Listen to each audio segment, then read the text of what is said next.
Welcome back. Welcome to Decision Space, the only show that takes place right here in the space between the turns in your favorite games. I'm Brendan Hansen.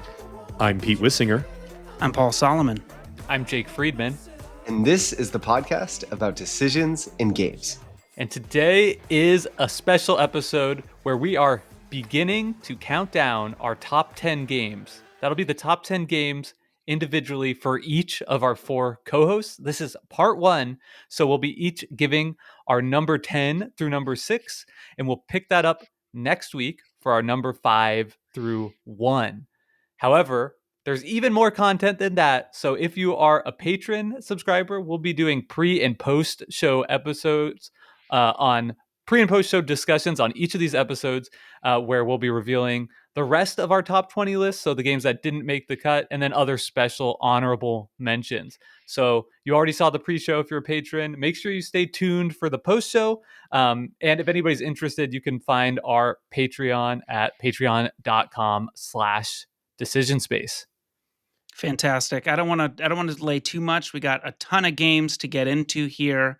In just a minute, Brendan, I'd like to start with your number 10. Pete?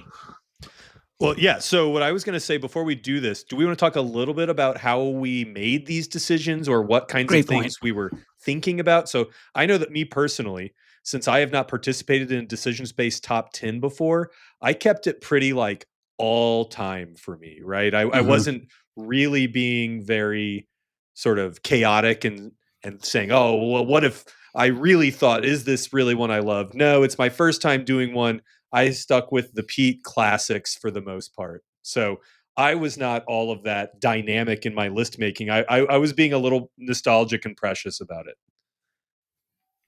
Yeah, I think we all did Pub Meeple rankings. And I think Brendan said after he does it, he sort of gets in and cooks the books a little bit, which I did a little bit of that too.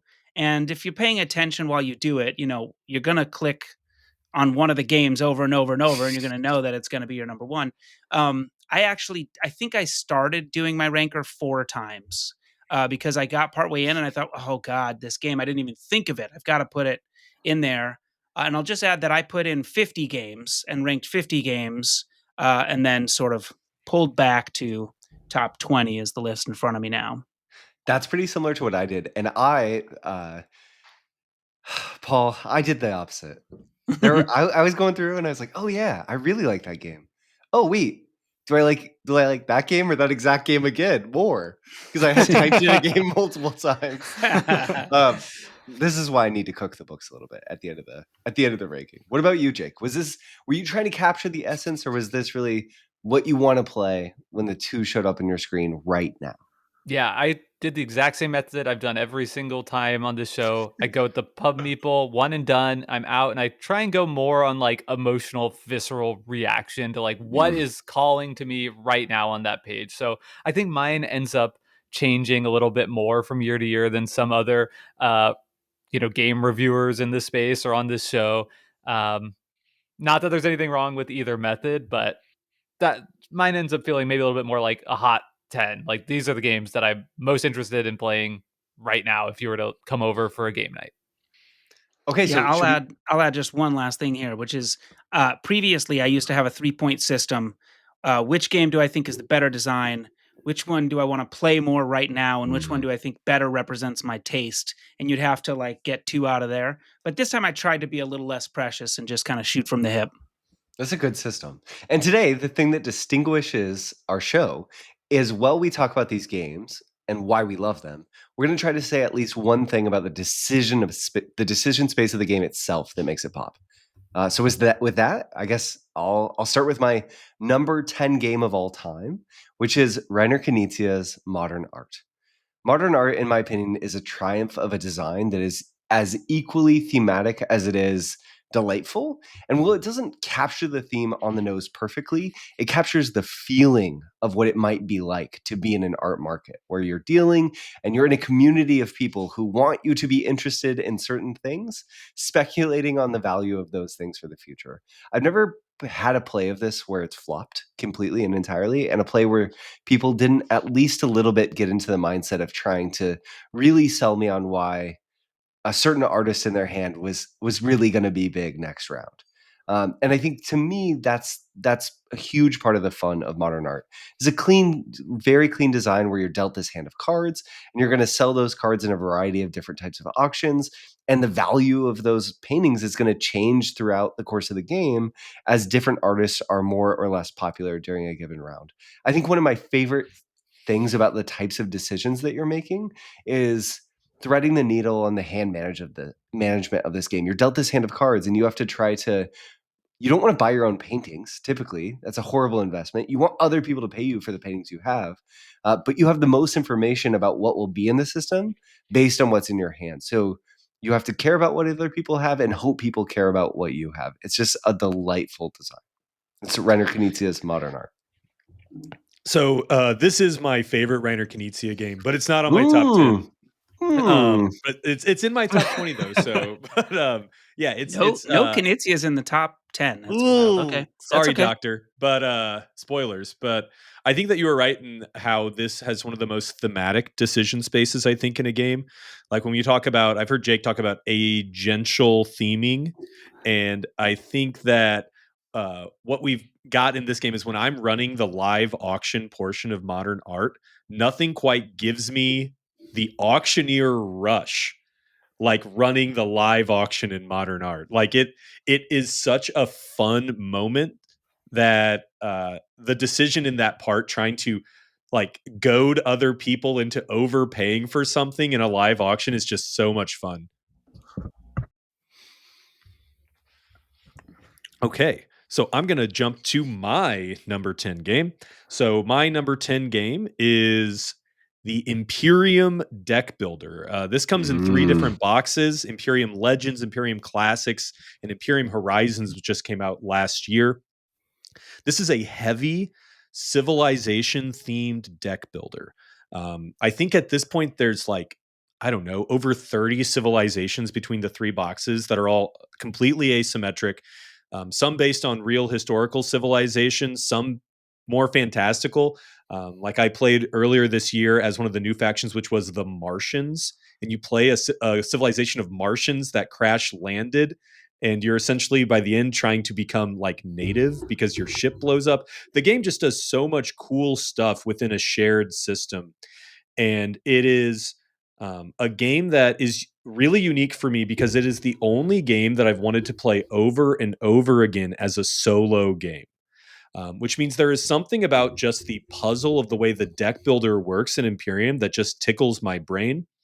I think that in terms of the decision space of the game, what I really like is trying to figure out how your faction works, the tempo of your faction, because everything is so asymmetric that when you're trying to decide, because the more you cycle through your deck, the more your civilization advances. It means that history is progressing.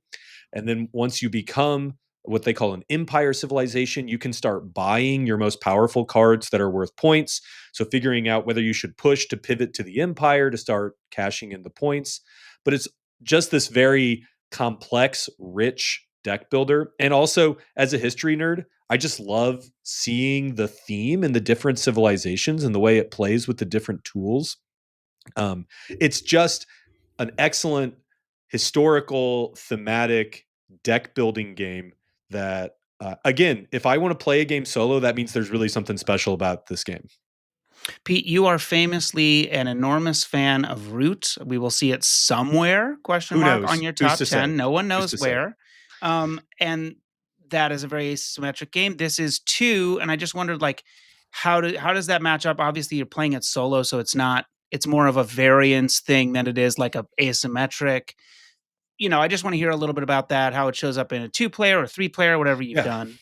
Well, so one thing that's cool is that actually playing it solo, when you play against the bot, you pick a civilization to play against, and the bot plays differently based on which civ you're playing against. So it almost feels like I'm experiencing 2 different civilizations when I'm playing it solo, because it's the one I'm playing against. So the way that I've been playing through the game is that after I play as a faction, the next game I play against that faction. So I get to see how the AI kind of runs that. But this is not as heavily asymmetric as something like Root. Ultimately, you're using pretty similar keywords. The actions are the same. It's just more about, oh, this one wants me to conquer a lot, or this one wants me to run a large tableau. So it's more just like pulling at different parts of the system to the extreme. Very cool. Very cool. All right. Well, I'm going to give you my number 10 here. This is a game I don't play often and I don't own. My buddy Tommy owns the beautiful edition, and it's Wonderlands War. This, of course, is an area majority um, kind of troops on a map, but not really. It's an area majority game, bag builder, press your luck with some time track elements. It has two kind of core phases. Step one is the tea party, where you have kind of a time track and you're advancing as far forward as you want to claim cards. It's it's along the lines of Heaven and Ale, where it's just turn order, but if you make a big jump, then you're making a big jump. It's not like you have to wait. So that's how you build your bag for the most part, and you're making choices about um, how much madness you take, because if you take too much madness, you add more bad stuff in your bag. And then, of course, the second part of it is that there are the second part of every round is there are 5 or 6, I can't remember, regions that you're fighting over. And some of them have your heroes figure in there, like Alice might be in a space, or the Jabberwocky or whatever. And you're drawing chips to add strength there. And a great push your luck element, because if you draw 4 madness, maybe, then you bust. I can't remember the exact details here. And your bag actually flips at that point. It also incentivizes you to stop at certain times. There are quests that change the way you want to play Press Your Luck or build your bag. And the chips that you use every game will their effects will change. You can mix and match the powers of those things. Every time I play it, I love it. It's a longer game, but I think the Press Your Luck decisions are really, really compelling to me. I'm finding we have played Guardlings twice the last couple weeks, and I've loved this bag building Press Your Luck. So they have my number 10, The Incredible Wonderlands War. I played this one once and I had a pretty fun time with it. I played as Alice, and so my power was I could like draft in reverse order from everybody else, which I loved the drafting in this game. That was the highlight for me. And Alice was really strong because I would forget about my power half the time, so really I could just draft in whichever order I wanted. It was great. But my That's question for you, awesome. Paul, is what player counts have you played this at? Primarily 3. I played Okay. most of the games I ever play at 3. I'm trying to think if I think I've played it at 4 once. I didn't no problems, because it scales at player count pretty well because it's simultaneous pulls out of the bags. Um, and I don't know how it'd be at 2, probably not as good, Yeah. but yeah, 3 great. Okay. I think I played it at 5. It does it play up to 5? I don't think so. I think there's 4 heroes, but I could be wrong. I played it at max player count, and Yeah, brother, some of the too much. resolving the battles just made me want to like leave the party for like 15 minutes and somebody page me when it's my turn. Just too much? Yeah, it just Or took just waiting forever. Just to waiting like in battles you're 2 not in? people are battling in a Yeah. region and it takes forever for them to do their bag building. They goes to the next region and like you're not in that one either, and you're just like, Gotcha. come on. Yeah. This is These taking type of forever. combat games are not your cup of tea, though. Yeah, that's true. I like a lot of elements of this one, but I just had to say that. Like, maybe if I Sure. played it again, I would not want to play it at more than 3 players. Yeah. And I will say there's one thing that they do to combat that, which is that they give you the ability to wager, or not Mhm. even wager. I think you just predict the winner. Yeah, And if you're right, you get some kind of a benefit, like a chip into your bag or some points or I something, like which that a is, lot. At the yeah, beginning, I was so engaged with that, and then by the end, I was just like, I don't care.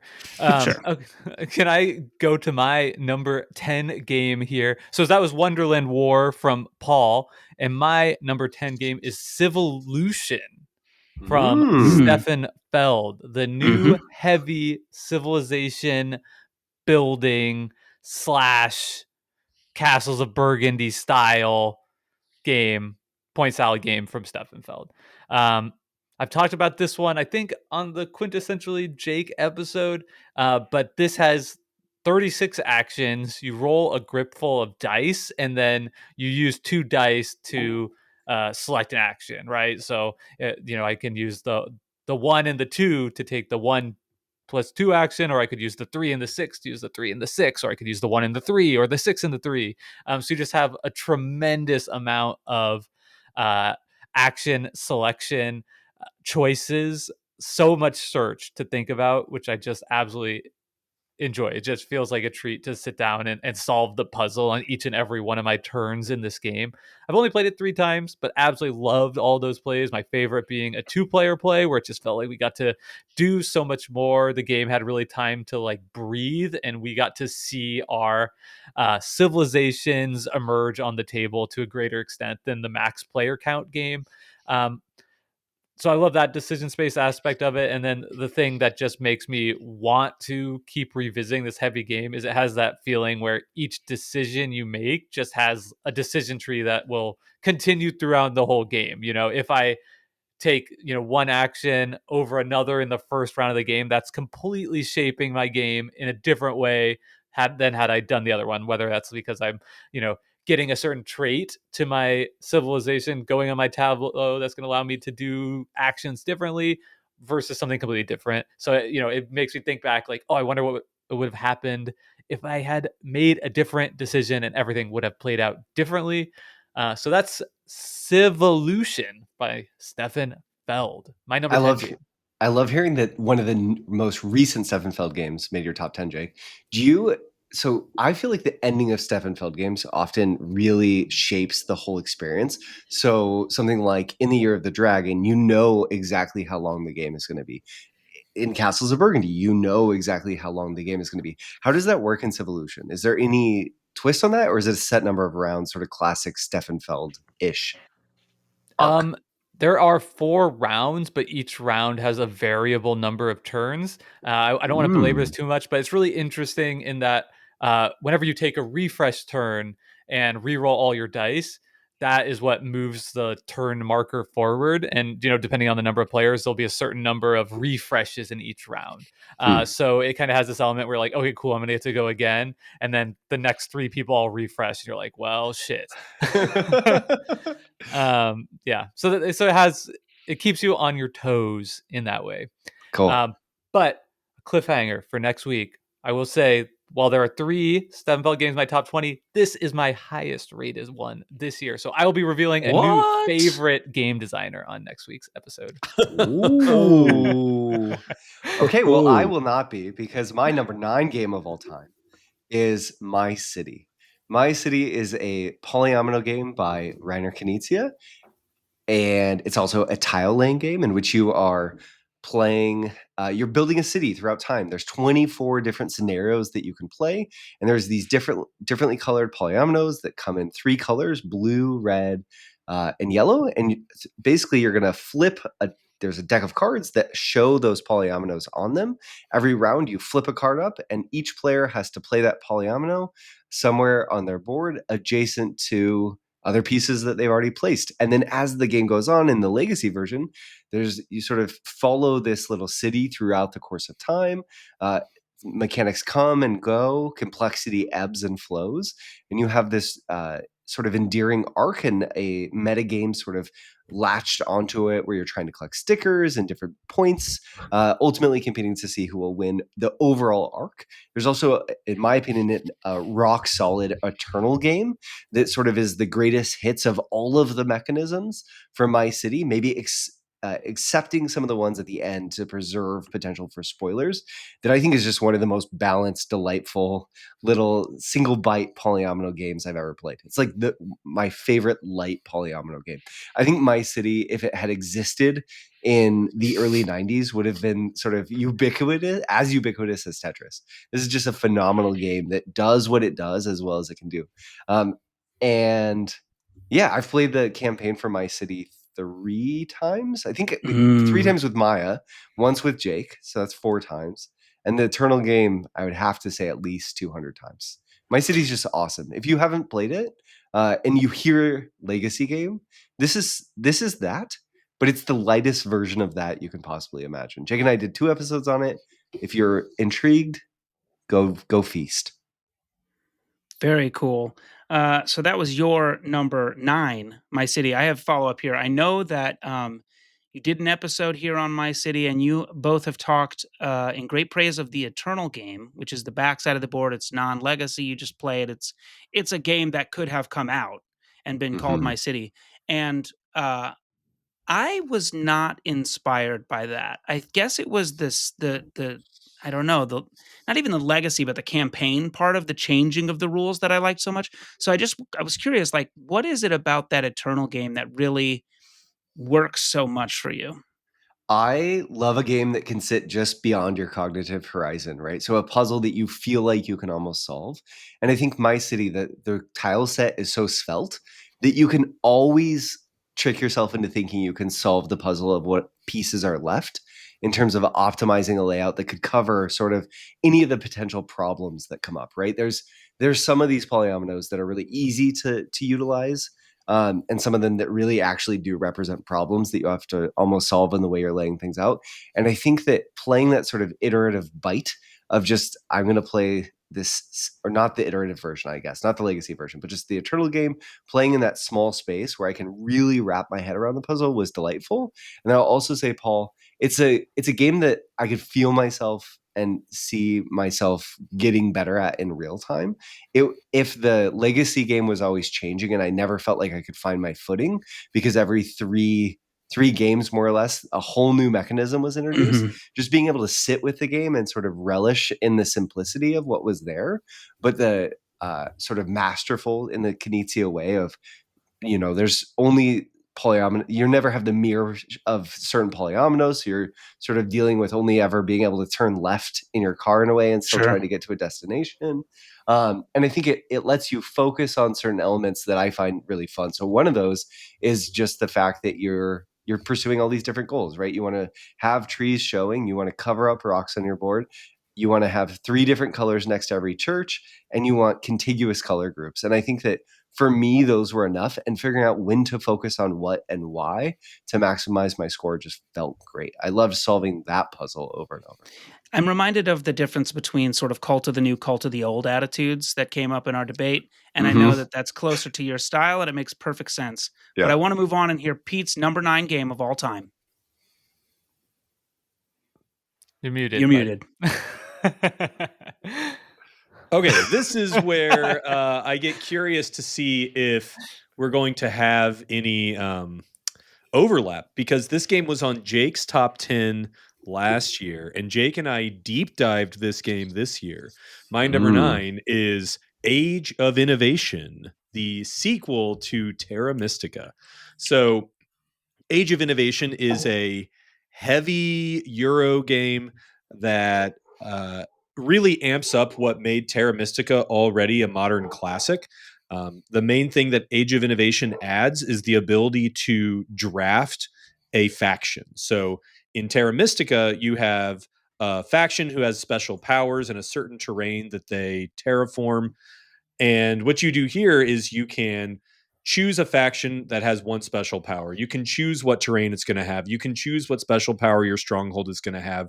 And so through this pre-game draft, you kind of cobble together a couple of different combinations of powers that you then use to play this game, which is kind of just Terra Mystica with a little bit of an extra element added. It has these innovation tiles, which are these kind of like big splashy kinds of powers that you get resources to work on towards those. This is the game that I play that I probably do more forward planning than any other game. When it comes to the decision space of this game, I think what I love about the decision space in Age of Innovation is when you start playing, it gives you so many tools to build a vision for how you expect the game to go. It Mm. even gives you the round bonuses so you can know, okay, round 2 I'm going to build my stronghold. Round 4 I want to make sure I get a city. And so it's really kind of building the pieces together in between to take advantage of each of those bonuses the game tells you. And what I love in the game, compared to Terra Mystica, is that it's a little bit more generous of a game than Terra Mystica, and it gives you the tools and resources to pivot around obstacles when they inevitably come up. Maybe someone grabs the power special action that you really needed that round, or someone terraforms a tile that you were planning on going for.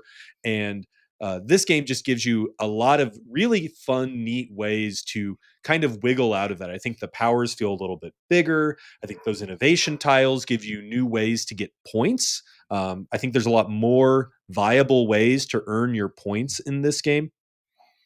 Jake and I have been playing this asynchronously with a friend of ours, and it's just super great. I think that playing it over and over again async, it loses a little bit of its luster for me. I think that there's something about the amount of focus this game requires that playing it live, especially at the table, draws me into looking at all the different variables as they're popping off at once, rather than kind of reevaluating this kind of exhausting game state every time I log on. I think it's not quite as good in that way. But playing this game at the table with really the other thing I love about this compared to Terra Mystica is it scales very well at any player count because it's got a two-sided board. I think when it comes to a heavy Euro game, this is really giving me everything I want from that kind of experience. So that's Age of Innovation, my number 9 favorite game. It didn't make my top 10 this year, so no crossover, but it's one I totally agree. I really like it. I think it fell off maybe because playing async is causing it to lose a little bit of luster, so I'm just itching to get this one back to the table again, and I wouldn't be surprised if it shoots up in a future year because I think the design is absolutely rock solid.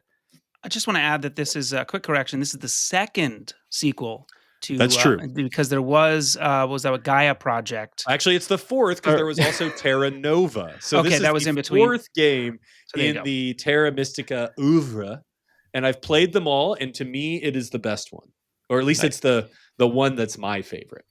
Fantastic. Well, let me get to my number 9 here. This is very much not in that line. This is Miyabi by the great Michael Ooh. Kiesling. A game that I am astounded by every time I play it. This is a polyomino tile stacking game, I would say, with some very interesting twists. Every player has a player board, and there are essentially 6 types of resources or features on the tiles. Some are more valuable because at the end of the game, you're going to score majority points for whoever has the most of those things visible. But there are a couple of very interesting spatial twists to the decision space. Every type of element can only go in one row of your player board. So all of the cherry blossoms go in the top row, and all of the rocks must go in the bottom row. Tiles will only have, one type of feature on them, so they can always be placed in this way. That right there restricts the polyomino placement in a very interesting way. The second thing is each round is a 6-tile draft. You'll get 6 tiles, and the feature on those tiles must be placed in different columns. It's a little hard to describe this, but you have some markers that show when you have placed a feature in that column. And this is a totally different restriction on the type of tile placement than I've ever seen in another game. The tile stacking is marvelous because you score points every turn by putting, if you put a 3 fish tile down, you get 3 points. But if it goes on level 2 on top of other tiles, now it scores double. And this sort of goes on similar to a game that was in my third top 5. That's number 15, Acropolis. This tile stacking for bonus points is very interesting. It also comes with 5 different modules that you can use to change the game. My favorite is the frog, which jumps up levels and is foiled on both sides. So that's my number 9, Miyabi by Michael Kiesling. This game, you never hear about it anywhere. I hadn't heard about it till Paul brought it over to my house, and I think you're exactly right. I was astounded by the design. I think it's just so clean, so good. It makes absolute sense as a Paul game. It's one I'd love to play again. I think an easy kind of recommend is like a hidden gem or a game more people need to discover and play because yeah, let's get it played again, and yeah, it's what I need to play more. All right, we'll see it at Geekway. We'll get it there. Let's do it. All right, heading to my number 9 game, and I've got this little number, Broom Service by Alexander Pfister. The thing about Broom Service is, as I do my Pub Meeple, I look at all the games. There's all these incredible games. There's newer games. There's hotter games. But Broom Service in my head occupies the spot as kind of like this perfect board game night. Like it's gonna fill a night. I can play it with anybody. It has all kinds of different like amounts of complexity and modules you could add in. So it's very flexible in that way. It's like a game that if I could only own 5 games, for sure Broom Service is going to be in there.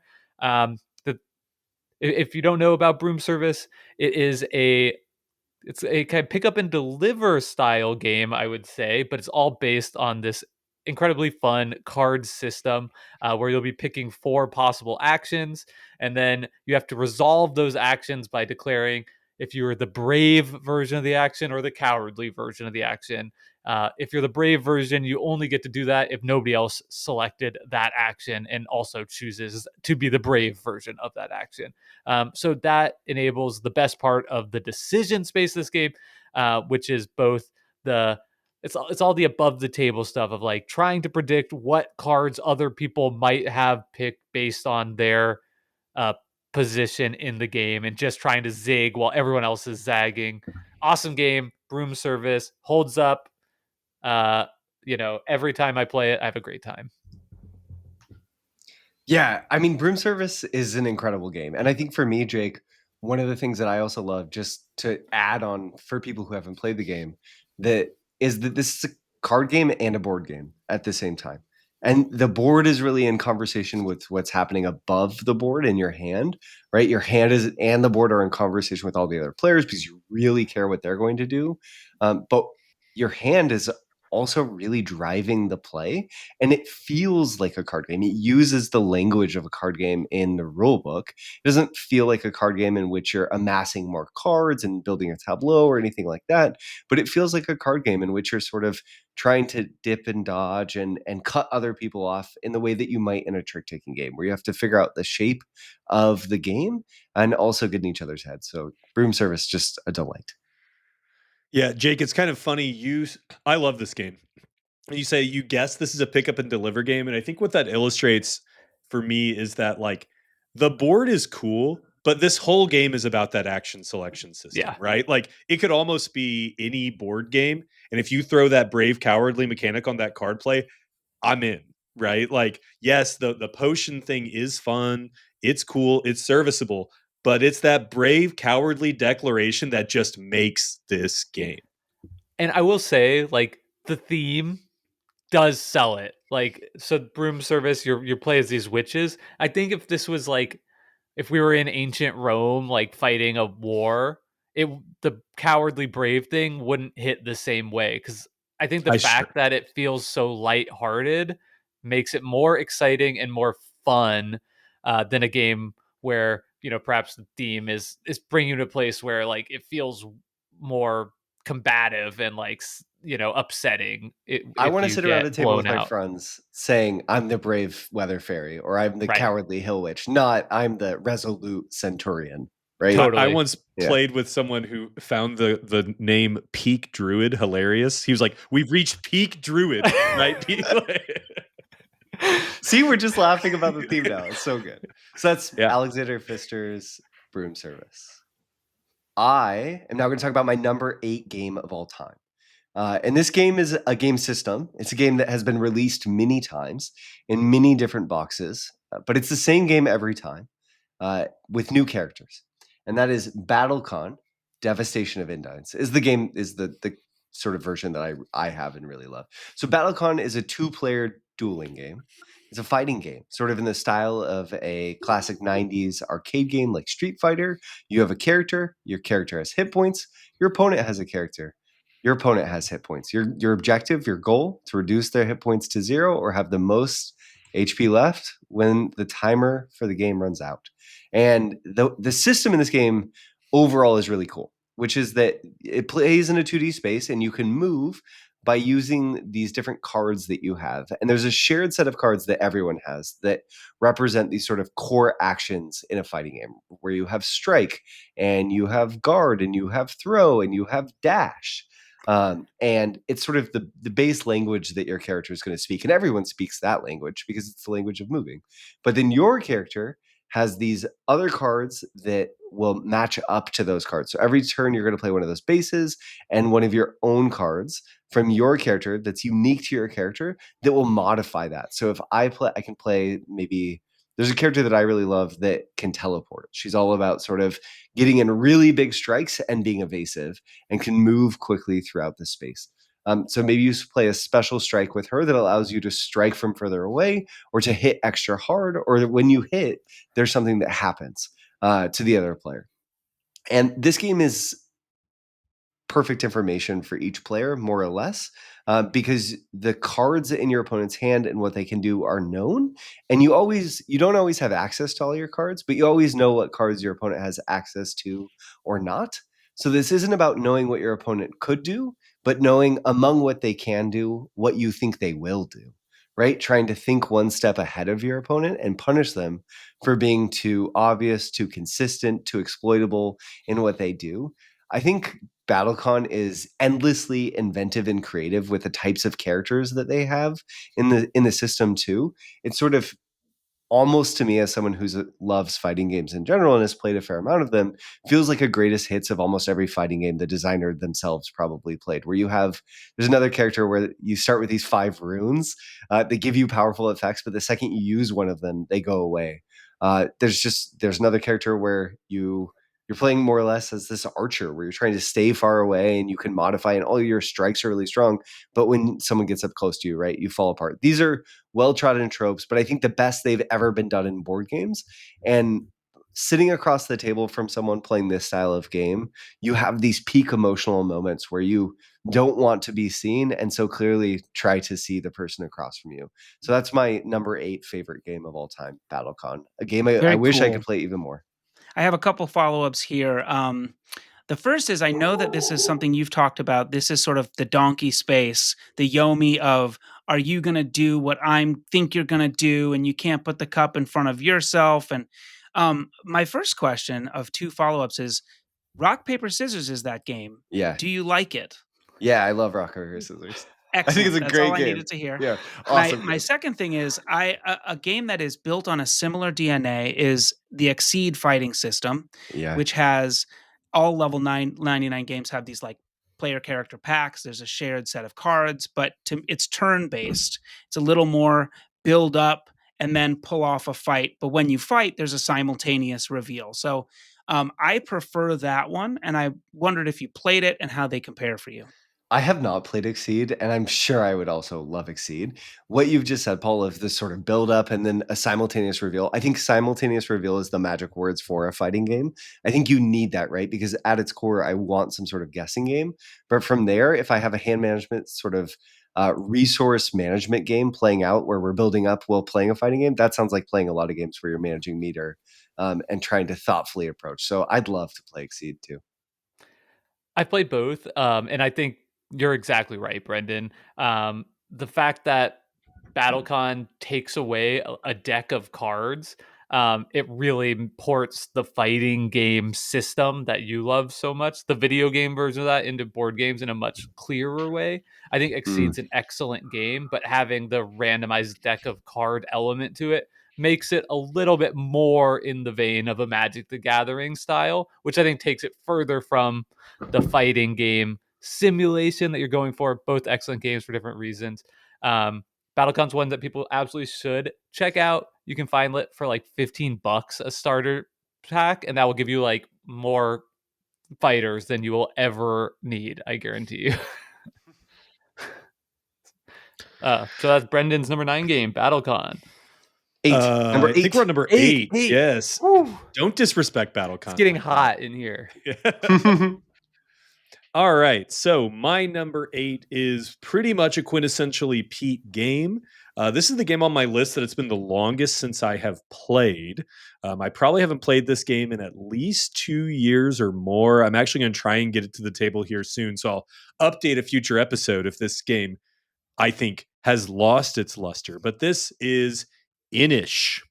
Inish is by Christian Martinez, and it is an area control mythology game that came out in the midst of this flood of area control mythology games. You had Kemet, you had Cyclades, you have Blood Rage, you've got Rising Sun, all of these. There's tons of these.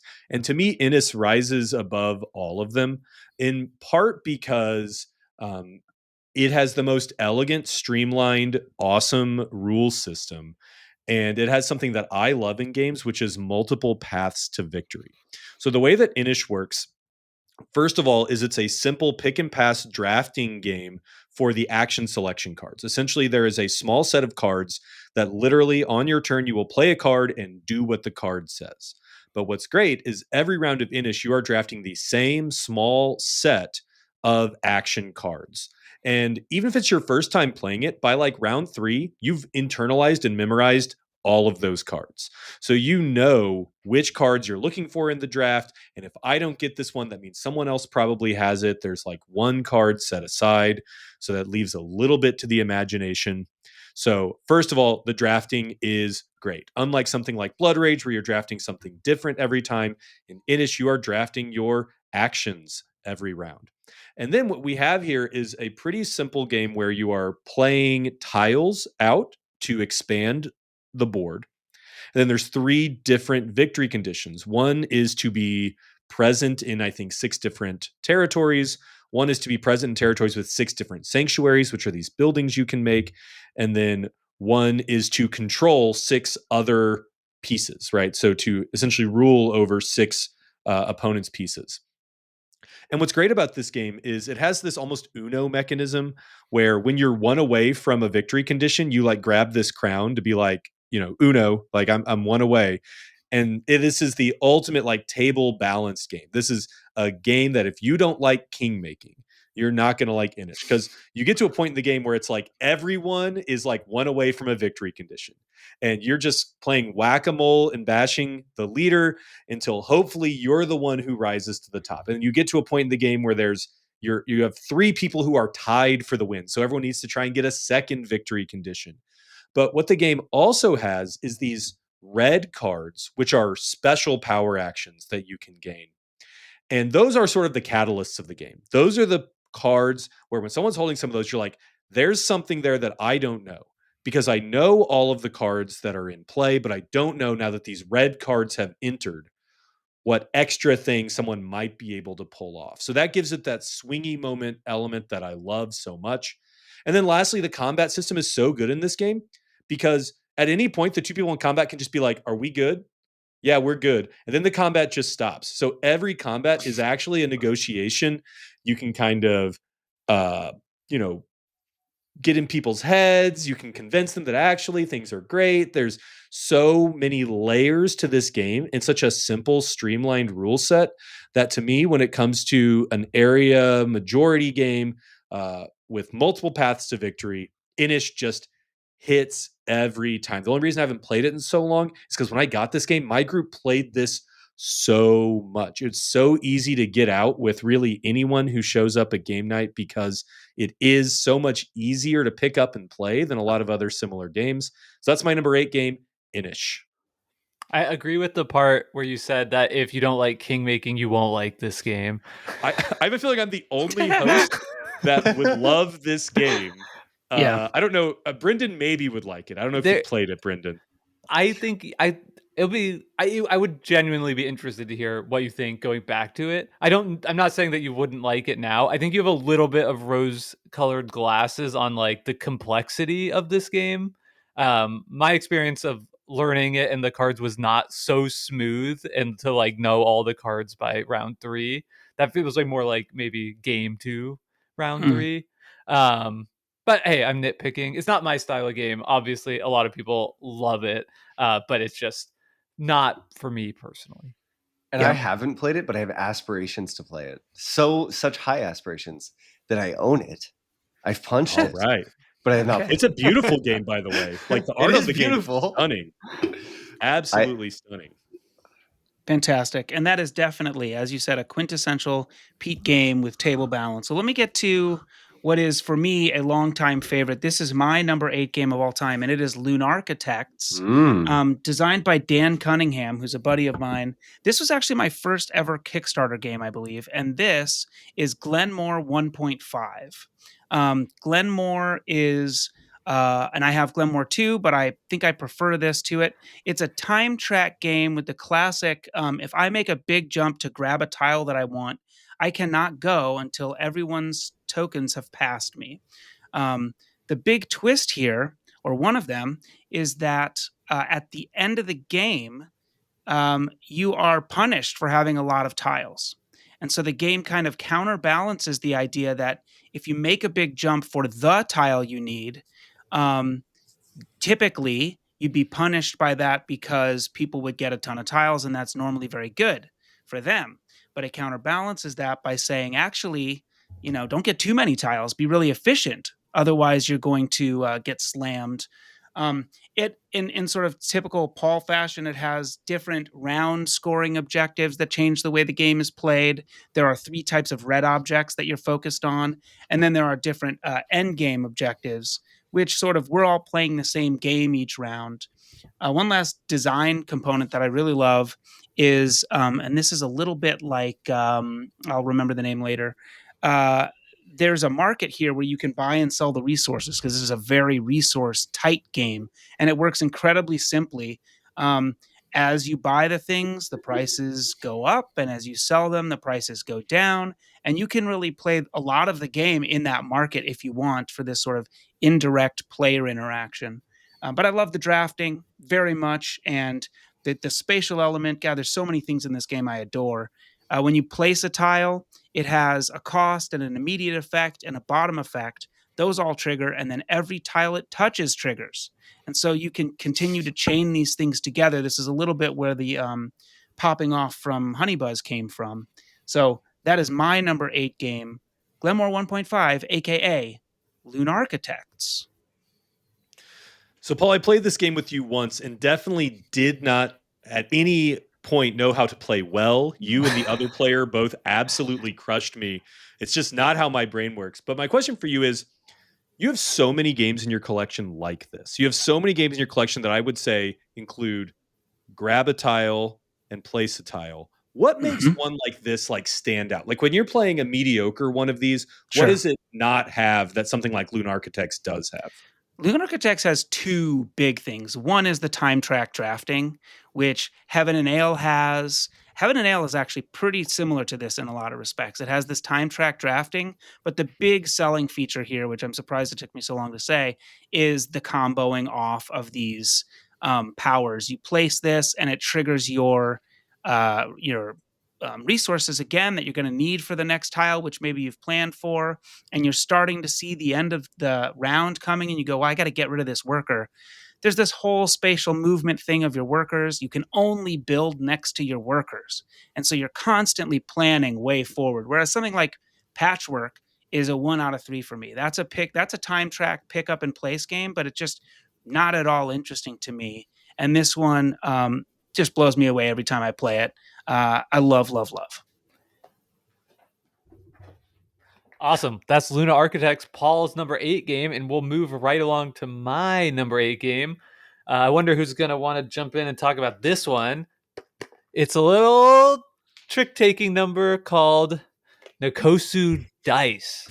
So in Nokosu Dice, it's a trick-taking game where you have dice, where your dice are cards, and your cards are cards.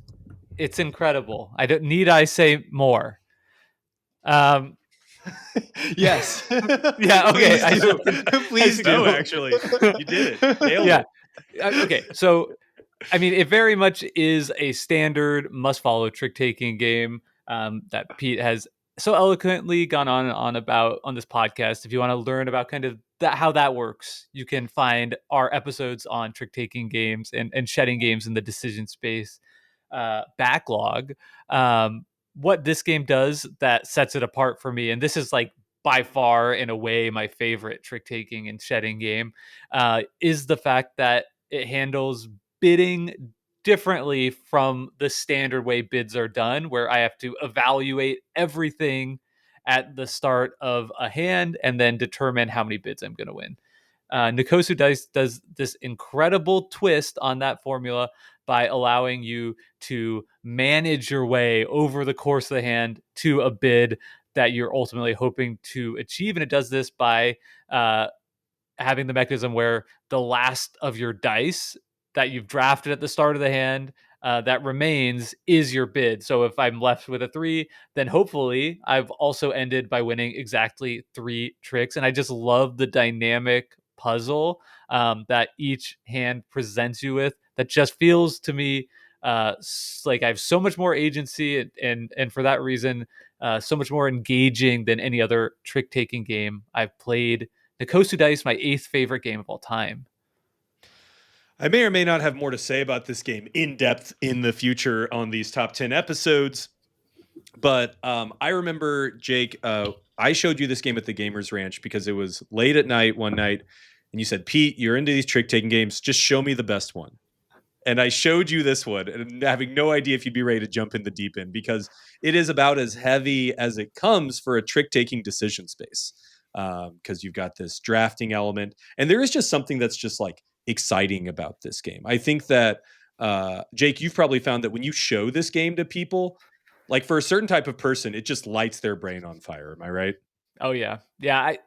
I've seen this game criticized at like 5 player count, and I've actually had good plays at that number, but it could be like a 90-minute game because people brains will be burning, and that's probably not where you want to be for a trick taking game for most people. Yeah, I had the original printing, which doesn't even say it plays 5. So I have not tried it at 5, but I just played this at this Atom retreat that was like a bunch of content creators and publishers at the Gamers Ranch. And I got it out, and like several people from different parts of the room were like, "Are you playing Nokosu Dice?" Because they had played the game once and like couldn't find a copy. And so like it's just something that like there essentially was like a queue of people to like play this game. And it is just so exciting. I have to imagine it's coming to the United States at some point. I've got a quick hop on here just to say one play of this for me, and after one play, 1 out of 3. I love trick taking games. Did not enjoy this one. 2 things that I especially don't enjoy. One is that there's a trump number, which maybe is just that I'm not familiar with that, but I found that kind of uninteresting in any particular way. And 2 is that this game begins with a very significant and important draft, when for a complex game that's sort of like for me a design don't do. Fair Nice. points. Nokosu I'm happy it Dice. does it. Yeah. Yeah. Okay, so my number 7 favorite game of all time is a game that it's one of the games in my collection I've played through the entire score pad that came with it.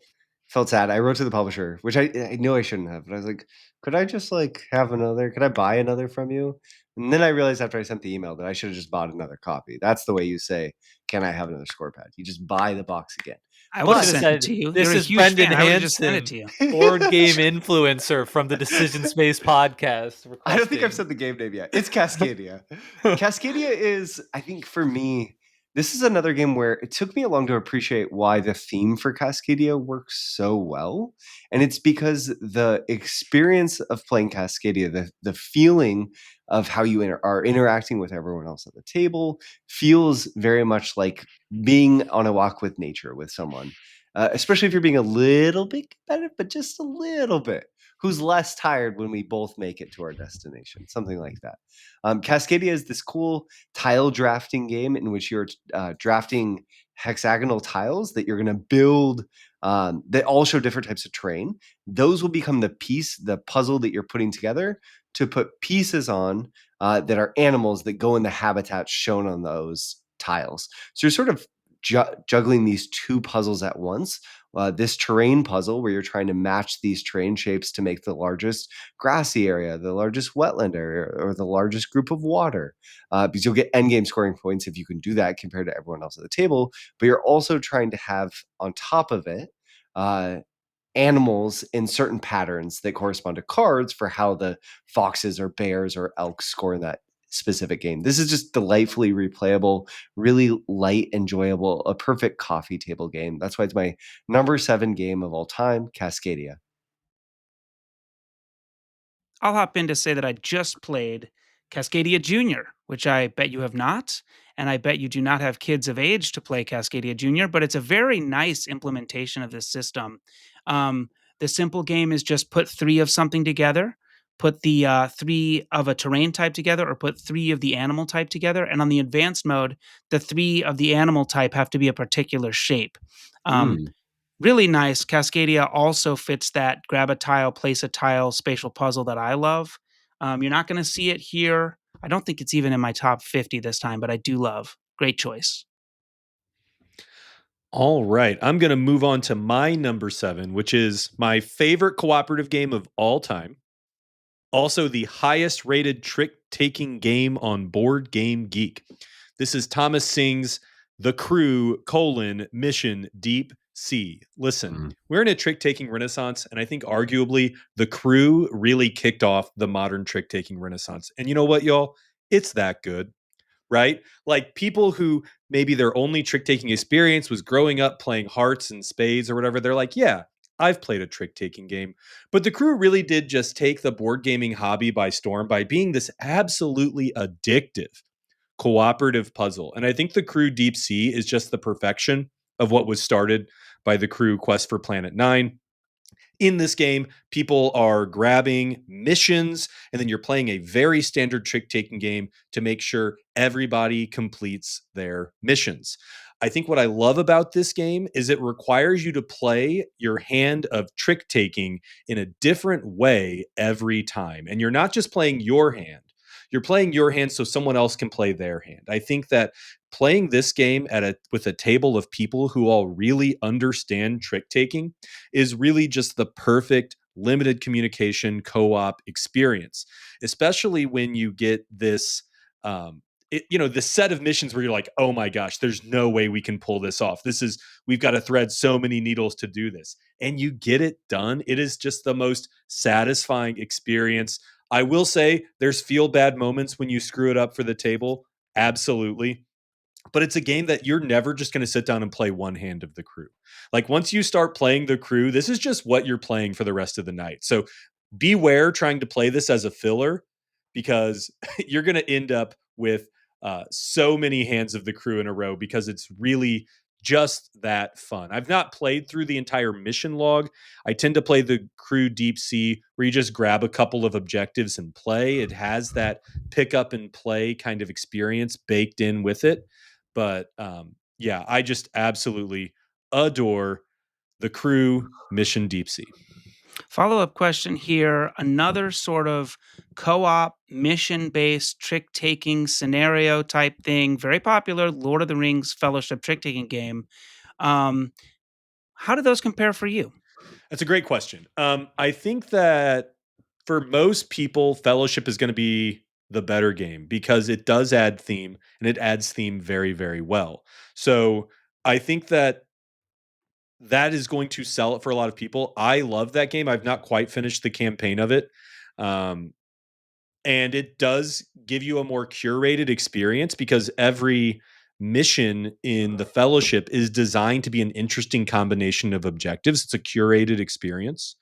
Whereas The Crew Deep Sea, sometimes you're going to get missions that are easier or harder. But I think that what makes this rank a little bit higher for me than Fellowship is the fact that it's so easy to just pick out missions and play without the structure of the campaign. I think that with Fellowship, you kind of want um, you kind of want to be playing with the same people because it ramps up in complexity. So if I were just to start Fellowship with like a game night with 3 people who had never played it, I would have trouble knowing exactly where to jump in because the early missions might be a little easy, but I don't want to jump straight into the deep end. So I think that the reason that The Crew Mission Deep Sea is a winner for me at this point, having not played all the way through the Fellowship, is that it's just easier to pick up and play. I have not played the Fellowship version, but I will say The Crew is one of the rare co-op games that I felt like I've gotten into a state of flow with the other players at the table. Oftentimes when you experience and feel that flow state, it's because you have a plan in your head and you're making it happen at the table while you're playing on your own.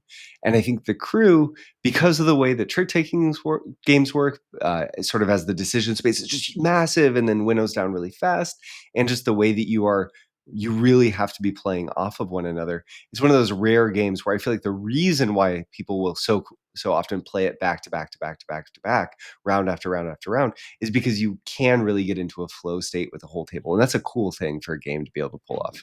Another reason why I think The Crew is awesome. Very cool. It's time for my number 7 best game all time. Patrons heard I had a pick and pass drafting game in my my third top 5. And this is actually my favorite pick and pass closed drafting game of all time, originally published by Grana as Capital. This is Warsaw, City of Ruins, a game Pete has played and did not much enjoy, but I'll happily tell you about it here. This, of course, is a grab a tile, place a tile spatial puzzle. Played over 6 rounds, and the big twist here, thematically, is that Warsaw was brutally destroyed in both world wars. And after the 3rd round, World War I occurs, and you must lose a tile. And then after, I think, the 4th round, World War II occurs, and you must lose 2 tiles. And so that alone makes a very tight space where you really are trying to get as many tiles as you can. But of course, the good tiles cost more money. There's this very interesting spatial puzzle. It's the same sort of system every time, but you want red, which are residential, to be next to yellows, which are commercial, and then you'll start to get these get income this way. You can get point income from culture, and you can get dollar income from these commercials and residentials, and there's parks, and there's later, as you get into the further decks, there's like industrial tiles, which give you a lot of money, but then you don't want those next to residential. So a lot of that's fairly standard, but mixed into that tile set is a ton of special power tiles that are really engaging and interesting. Some of them give you special scoring objectives. Some of them give you special abilities. And in a sort of quintessential Paul style, every round has a objective which changes from game to game. There's 64 possible combinations for the games, and they'll say things like have the most separated residential districts. So we're all vying for that in this pick and pass closed drafting.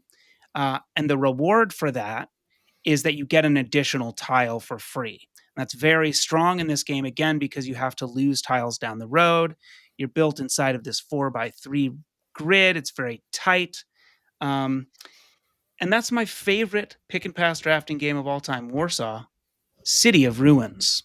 Yeah, suck it, Sushi Go. Yep. Phil Walker Harding's a hack. Not even in the top 50, Sushi Go. Not Sushi Go, not Sushi Go Party, not Sushi Roll. You know, it's funny, Paul, you said I played this, and it wasn't until about halfway through your spiel that I'm like, oh, yeah, I guess I have.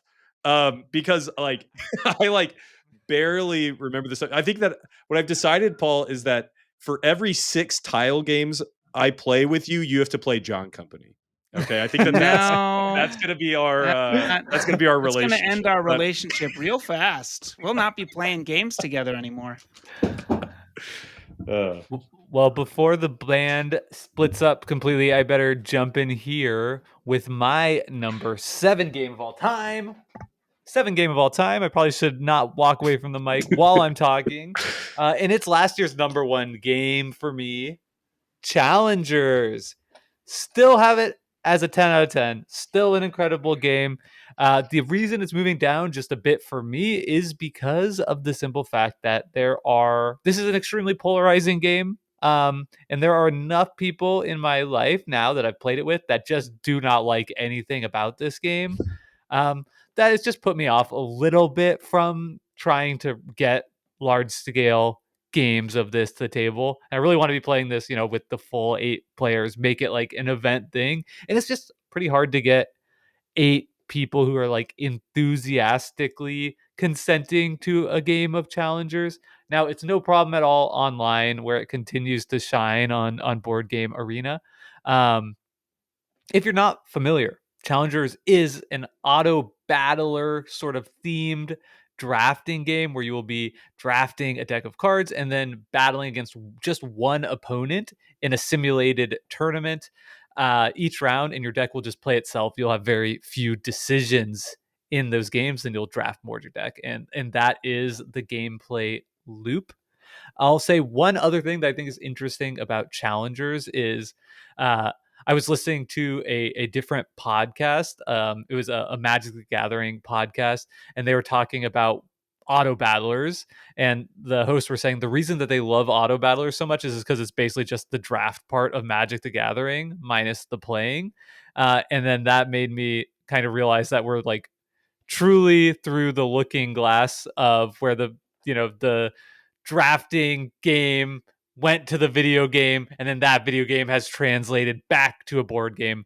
and that is Challengers. An incredible game. Still absolutely love it. And still high praise in my top 10 at number 7. When games are trying to be the distillation of a thing, it can be really tricky to know where to put your complexity or how to design your systems to do more with less. And Challengers has really strong design throughout the whole box, right? There's these individual decks where you're going to pick these different sort of groups, whether it's, the yellow ones, it's all sort of circus and fanciful, or the green ones, all about making movies. And the way those cards designed are really, really smart. And they work really well despite which sets they're played with, because you also care about the values. But I don't think that's the brilliant thing about Challengers design. For me, the brilliant thing about the design of Challengers is the way the bench system works. And this has to do with when you lose, you only have a certain number of slots of things that can go to your bench. But if you have duplicates, they stack up. Then you have other cards that can sort of sweep your bench. That's thematic and interesting for this broader theme of there being challengers in this competition. Challengers is fantastic. And I think it's an awesome case study in doing a ton with really simple mechanisms. And also, to all the people saying it's better to play it online, the best play I've ever had of Challengers was the 8-person play I had at Geekway, where by the end, everyone was huddled around like a real tournament environment, cheering people on as they were flipping cards from the top. It was electric. It was energetic. It was so good. We also did a 16-player game at the Gamers Ranch that was very, very exciting. I will say one negative thing here. I think I would love Challengers more if I hadn't won every time I'd played. And I've done the same thing each time, which has me very nervous. Okay, we're going to play a 4-player game on Board Game Arena. It has to be on the table. I'm sorry. He won't do it. He won't. No, we'll do it on TTS, Paul. How about that? TTS. Yeah. That's even worse. We've played, between Brendan and I, we played hundreds of games. I could tell you, your fears can be put to rest. It is not a solved game with a broken strategy. Okay. Okay, let's jump so that was Challengers, my number 7 game, and over to Brendan for his number 6. And this is my ultimate game of this episode, because this is part 1, right? So if you're listening, if you've made it to here, don't go anywhere for the next week. Just keep the headphones in. Just keep be refreshing. Keep pressing refresh. Right? Decision Space reviews the whole time. For an entire week. And then you'll have the follow-up from our top 10, where we do 5 through 1. But my number 6 favorite game of all time right now is Reiner Knizia's Tigris and Euphrates. Tigris and Euphrates is a tile-laying game, one of Knizia's classic tile-laying games that is, I would say, in some ways his most opaque. You have these 4 groups of tiles that correspond to 4 different colors of leaders that you're going to play to the board. You're going to be creating these kingdoms that are really groupings of tiles with other players, trying to build up and prepare your position. One, you need points of all 4 colors, because at the end of the game, your points are equal to the color you have the least of. So you want to be careful and cautious, because players could start a war with you. If you combine 2 of these little civilizations, you'll have a conflict. There can't be 2 leaders of the same color owned by different players in that same little grouping. So you have a battle, and it feels like that. There's a lot of randomness, but you have there's not a lot of randomness, but in the tiles that could be put into that system, and you have inklings maybe of what the other player could have, but it's only a hunch that you're going off of. You also are being mindful, because you can play this game cautiously. You cannot expand very aggressively. You cannot build monuments, which are these collections of 4 colors of the same tiles, all adjacent to one another, which you then flip over, and then these monuments just sort of gush points out onto the board.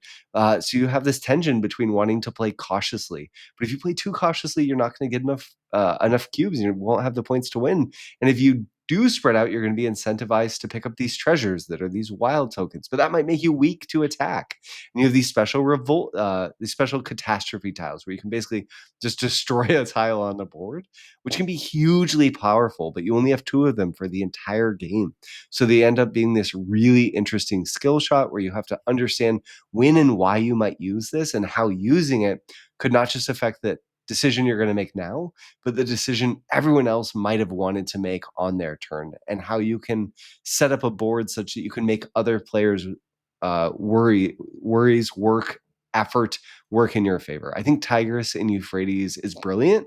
My passion for this game ebbs and flows, but the more I play it, the more I appreciate just how brilliant of a game system it is, and really how unique it is. Nothing feels quite like Tigris and Euphrates. My number 6 game of all time. Question for you, Brendan. Is this a game I would like? I like Reiner Knizia. I like tiles. It's a good question. I think no, honestly, Paul. Yeah. I think it's too fighty, and I don't think you are. There's not enough of you building a thing. There's a lot of you having dreams that fall apart. Sort of like trying to, go on a cross-country road trip. By the time you make it to the highway, your car's falling apart. You're dedicated to fighting away, but it's not going to be at all the way that you wish you did. It doesn't feel like a tiling game. It is, because you're laying tiles, and it's in this sort of Knizia genre, but it's way more combative, aggressive, and interactive than a lot of the other games. So I'd say go with Jake, and you two can play something, and Pete and I will play Tigris. Thank you. Yeah. I yield my time to Jake.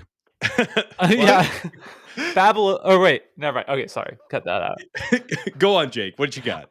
I was going to Before say... I can end us on a sweet note on it. So I was just going to say a future game on Brendan's list is the one that you want, Paul.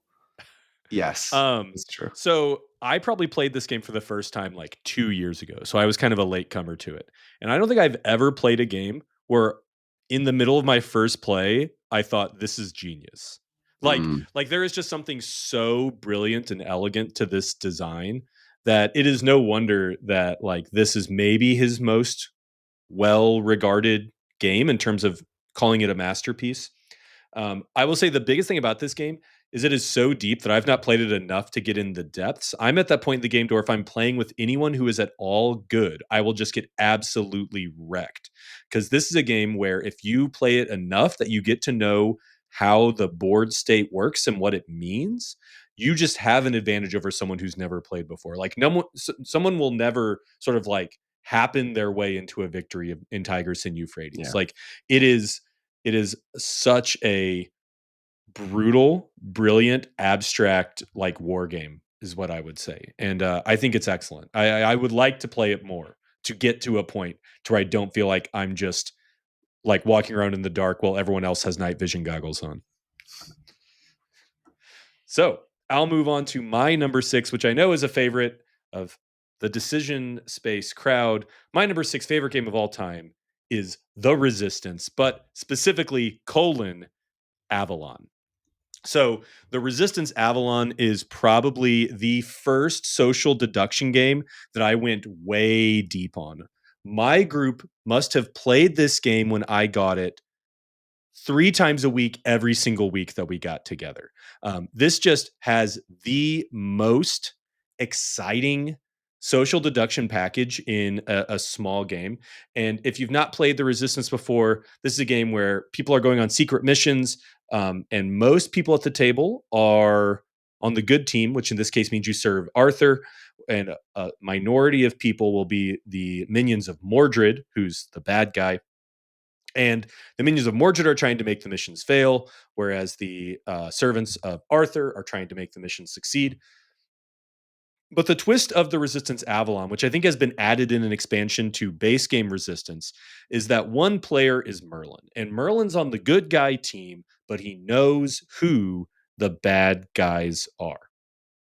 And you might think, well, that's just going to make it too easy for the good guys, right? Because one person knows who's bad. Are we even playing a social deduction game anymore? But the brilliant thing here is if the bad guys lose and they can guess who Merlin was, then the bad guys actually win. And so that gives this incredible experience for everyone at the table, because every single person needs to know who Merlin is. Because if I'm on the good guys team, I need to pretend like I'm Merlin if I'm not him, because I need to basically make the bad guys think that I know who everyone is all along, because I'm playing smokescreen for a teammate that I don't know who they are. So I'm listening for who I think might be Merlin. But at the same time, maybe trying to act like I am Merlin myself. And when I'm on the bad team, I now am playing a totally different level of a game. I'm not just trying to fail the missions. I'm also trying to work out, okay, who's picking up on every single little detail, right? Or just look at the subtlety of how people vote, right? There's so much subtlety to it. And then the Resistance also adds a bunch of extra characters. If you're playing with a large group of people who have played before, to add even more silliness to the game. But I don't think that I have laughed more, gotten more emotionally amped up in a game than I have playing Avalon. And I still remember games of Avalon I played probably over 5 years ago. It is just the most kind of exciting game experience you can have in a small box. I played it with my students because they're like, oh, you guys have played Among Us. Let me show you where that game gets its special sauce. And it just works.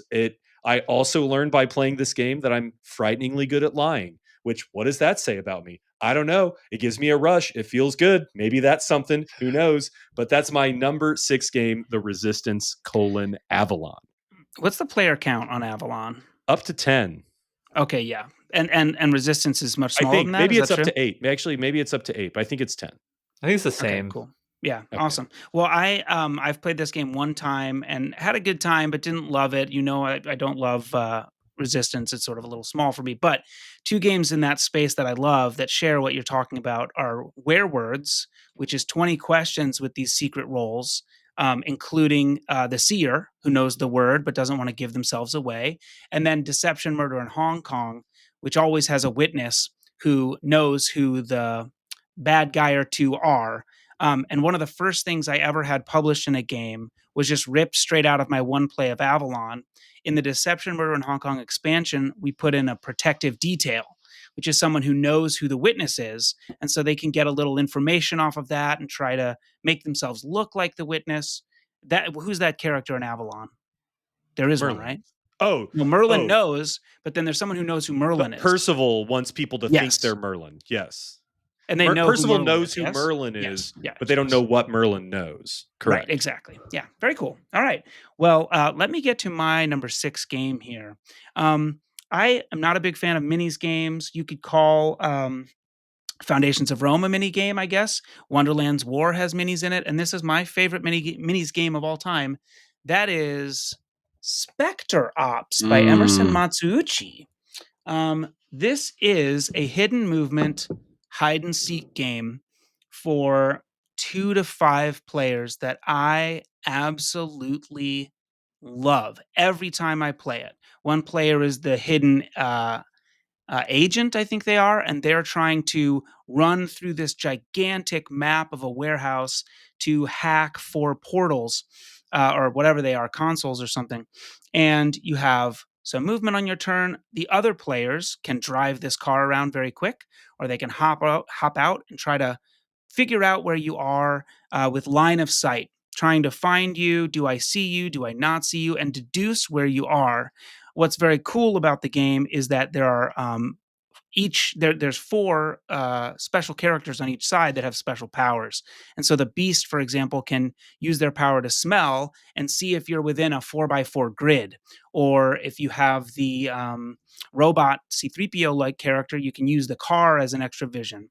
There's an expansion for this, an expand alone that comes with a totally new board and new cards and an extra 4 characters on each side. This is a very bittersweet moment for me because currently I have no idea where my fully painted set of 16 miniatures is. And so we've wanted to play this on Mondays and we have not been able to. And I just pray they're somewhere in this basement.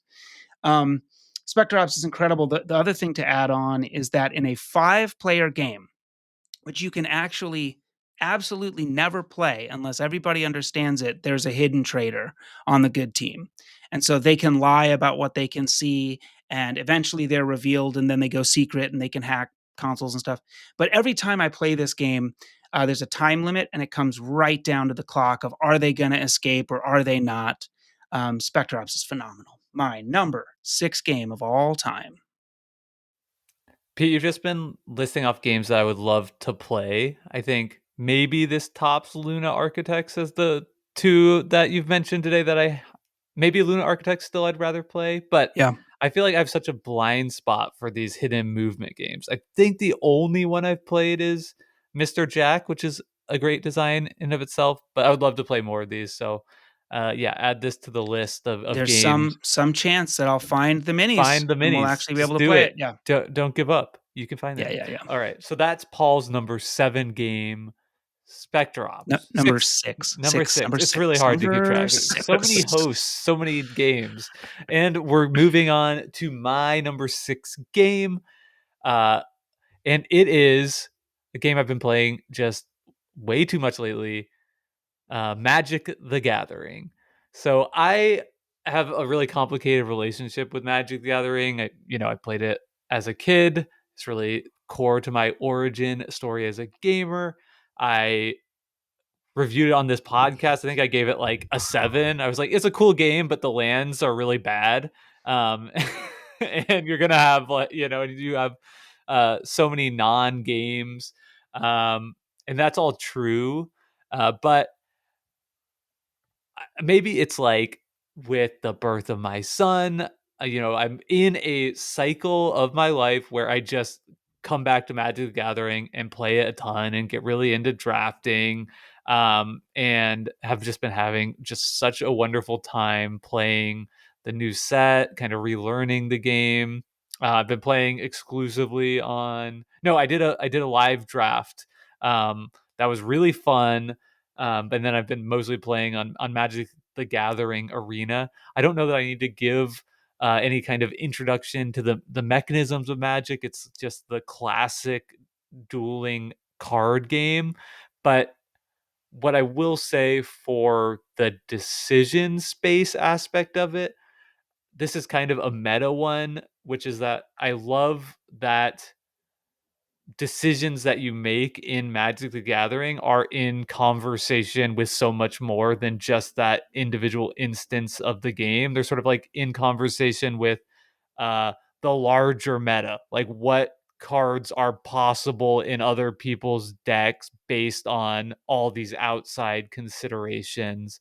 Um, and it's not just about this instance of the game, but it's about my expectations that you'll play 100 games, and can I turn a situation that's I probably win 10% of the time into a situation where I win 12% of the time through really creative and smart play, uh, which kind of gets into a place that's closer approximation to like poker than the normal card games that we talk about. So there's tons of interesting stuff going on with Magic beyond just the game. Um, I tried to find the games I own, and for some reason, like I couldn't find any Magic cards in my house, which is just crazy. But I do have a lot of Magic sleeves, so that's why I'm holding them now. So Magic the Gathering, my number 6 game of all time, and a game I've kind of just delighted in rediscovering this year. Very cool, very cool. I also played some Magic the Gathering kind of middle school, and really more collectible for me. But it was like every week at the fantasy shop buying these things, um, and I have no idea what I wanted to say about this now. That's incredible. I got on here with no idea what I wanted to say about Magic. I'll have to think of it in a minute. I'll jump in and say that I think that for me, one of the coolest things about drafting Magic, at the very least, Jake, is at the core of sort of sitting down and drafting Magic, you're wrestling with this base fundamental idea. Do I want powerful cards, or do I want powerful mana? Do I want to be able to play my powerful? Is it more important that I have an easy way to play these powerful cards, or is it more important that I have powerful cards to play? And there's no right answer. There might be in a given set, right? But there's no right answer to that in a game of Magic. And I love that at its core, your deck is wrestling with itself, right? Its mechanisms at its most base version of that game in conflict. And I think that that's what makes it fun, because it's an impossible question to answer, because the right answer to that question every time is, I want both. And if it's draft, maybe you get it, maybe you don't. Jake and I kind of want to do an episode about Magic, I think, at some point. I have great news, guys. I remembered. I know what it was. Yes. And I remembered that we did our episode, I think it was all 4 of us, about our favorite types of decisions in games. And one of Jake's was like the decision of what to bring to game night. And you talked about Magic the Gathering and what cards do I want to bring this time? What deck do I want to build? And I think, I could be wrong about this, but I think Richard Garfield coined the term metagame specifically about Magic the Gathering. And we often talk about it in this world of like, the current meta is really destroy heavy, and so I'm going to do that. And that is part of the metagame. But what I think he was referring to is the metagame of being a player of Magic the Gathering. And that I think is really cool. The metagame of being a board gamer. And I know that that really is Magic the Gathering typifies that for me of what it means to metagame in that larger sense. I think for me, really quickly, Paul, I've realized I've had a stint back with Magic that I think it's codified for me that a lifestyle game in some ways is exactly that, right? It's a game, but it's also an activity that you do around the game itself. That's what makes something a lifestyle game, whether it's, making a podcast about Root every week or reading fiction about the different sort of factions there, or it's spending time looking at what decks you could build for Commander. And I think that's just, yeah, it's amazing. Yeah, I think lifestyle games would make for a really good what we talk about episode coming up here.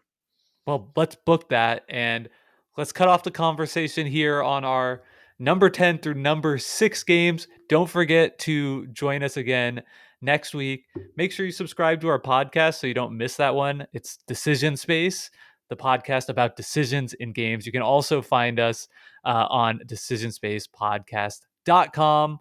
And please join our Discord and share your number 10 through 6 games and discuss ours in the week's episode thread. So until next week, thanks so much for listening to this episode. And we should thank Hembry for our intro and outro song, Reach Out, and say have a great week. Bye, y'all. Bye-bye.